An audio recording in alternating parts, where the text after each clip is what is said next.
When you think of sexual education, you think of how broad the term sex is used. Rather than a specific one-word definition, sex is a very broad term, which means it can mean and define different things for a variety of people.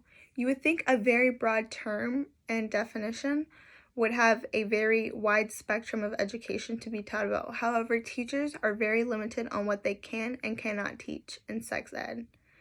According to Guttmacher Institution, 23% of schools teach abstinence-only education and has been increasing by 2% since 1988. A rounded education in school in general is very important, so that way we have knowledge in every single area and aspect of our educational career. So why are we not providing the same rounded education when it comes to sex? I think it is very imperative to have a more comprehensive education about sex and provide a safe space where we allow teens and children to talk about their sexuality and how they feel and how they view on it. Schools should have a more comprehensive education regarding sex to understand why we should have a rounded education. We have to analyze the pros, cons, and what should be a part of the curriculum for a comprehensive education. To start off, I will begin with the pros of a comprehensive sexual education and its statistics. According to Guttmacher Institution, strong evidence suggests that approaches to sex education that include information about both contraception and abstinence help young people delay and also to have healthy relationships and avoid STDs and unintended pregnancies when they do become sexually active.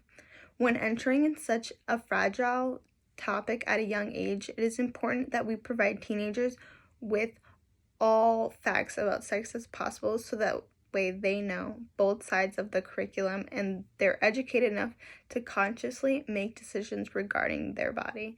I know sometimes as a parent you want to protect and shelter your child from such sensitive topics as this one, but in this way you're doing more harm than good by not giving them all the information to make a conscious and aware decision for their body that will be affecting them for the rest of their life.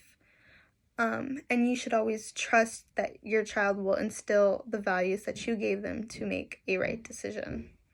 According to Guttmacher Institution, in 2014, fewer than half of high schools and only 20% of middle schools provided instruction on all 16 topics that the CDC considers essential to sexual education. This is very good because the earlier that we can provide this information to our teenagers and children, the earlier that we can prevent them from making mistakes in their sexual experience or their sexual history in lifetime. Most of the unwanted teen pregnancies occur at age 15 to 16. So if we reach middle school at a middle school audience, then we will be more likely to stop unwanted pregnancies and or STDs. Although I personally may not have kids yet, I could imagine parents would want to have their own say in what their child's sexual education includes. However, I think having a professional educator teach a class, come in and say all the facts, all the health statistics about it, it can make it better and not have a bias towards certain topics or certain aspects as such. So if a parent were to do it, it would kind of create, I know sometimes we may not want it to, but an unconscious bias, and anything that is not biased will help the children make a decision and come to a decision on their own, rather on terms of what their parents may think or what they feel is socially acceptable. Now, knowing the positives, there are always cons to every topic. I will talk about the cons for comprehensive sexual education. And while we are giving teenagers about information about sex, are we promoting comprehensive sexual education? Like, are we promoting sex and promiscuity to teenagers, and if that is okay? So, according to Stephen F. Morin, writer of The Abstinence Only versus Comprehensive Sexual Education, schools tend to stray away from comprehensive education and respect to teens and parents' religious backgrounds.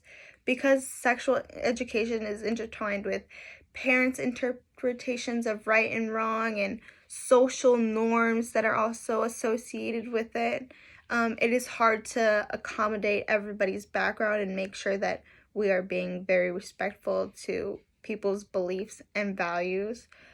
And in no way would an educator ever want to change a religious belief. However, I still believe that it is important to provide facts and not really say you should do this or you should do that. It's important to just provide the information, say, hey, look, this is what happens, this is what could happen. If you choose to go either way, that's fine, but just know that there are both pros and cons of doing each such as there is for comprehensive and abstinence only education. Now that we have heard both pros and cons, I want to discuss what is already in the comprehensive curriculum in schools and what else should be included. So, according to Thomas Reuters, the comprehensive curriculum includes topics such as HIV/AIDS and other STD information, reproduction, including description of male and female genitalia, contraception, pregnancy, and financial responsibilities that come along with being pregnant and having a child, as well as adoption and sexual orientation. So, what I think should be included, one of the things that was mentioned was contraception.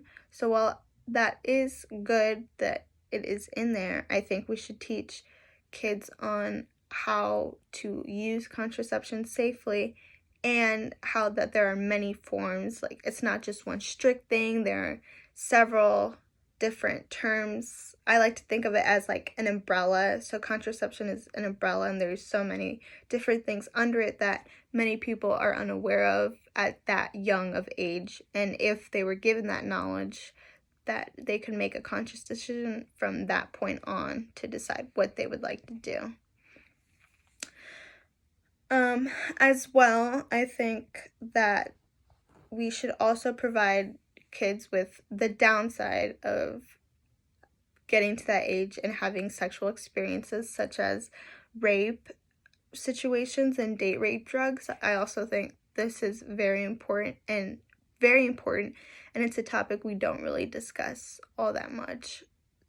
So we should be there to give them protection by giving them this knowledge of what can happen and what to do, saying no, like washing your drink, not just for girls, but for guys as well. By learning this unbiased opinion on comprehensive sexual education, we can make our own decision.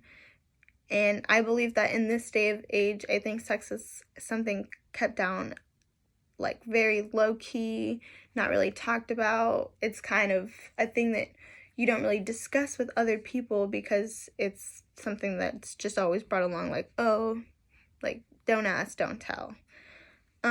But I think that it is something important that should be talked about because most teens are sexually active by the age of 16. Whether you like it or not, it does happen. What I have proposed is to send out a letter to either high schools that you know of or your old high schools to spark a conversation about how they run their sexual education courses and what they can put into the course to provide more information. Or even middle schools. I know sometimes reaching out to middle schools does help as well. With your help, we can educate America's young youth to help them decide whether they would like abstinence only or comprehensive. But in my opinion, comprehensive is the best. Thank you very much for listening to my speech.